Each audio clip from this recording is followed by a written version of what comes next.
The cost of losing a loved one is substantial. Beth Moss is still in shock. Our jaws dropped when we saw the price sheet. At the age of 62, her father, Michael Opalenik, recently passed away after having a stroke. It's hard for my mom. They were high school sweethearts. So 42 years of marriage and 2 kids and 2 grandchildren later, they're still together. He was one of the first managers to open Charlie's Steakhouse in Tampa. But when he lost his job several years ago, Moss says his life insurance policy was the first to go. When he passed, he had a life insurance policy, but it hadn't matured.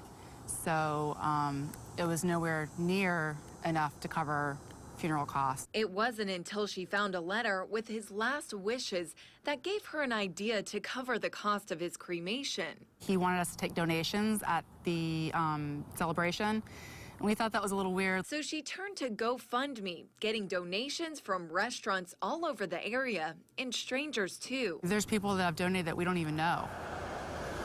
A Life Tribute, a full-service funeral home, suggests if you plan ahead, you can save your family a lot of money. You can lock in today's cost, so the cost never goes up. That monthly payment could be as low as $20, but you can also save by cutting corners on funeral expenses. The flowers, the casket, the headstone out at the cemetery. If you choose cremation over a burial, you could spend a third as much. And if you have a life insurance policy, the funeral home can collect from that ahead of time. So far, it's $3,500 in 6 days. Moss says if her father is looking down right now, she thinks he would be smiling, knowing that his death didn't put the family in financial stress. I think he's happy, knowing that my mom's going to be taken care of and that it's not a burden on her or the family.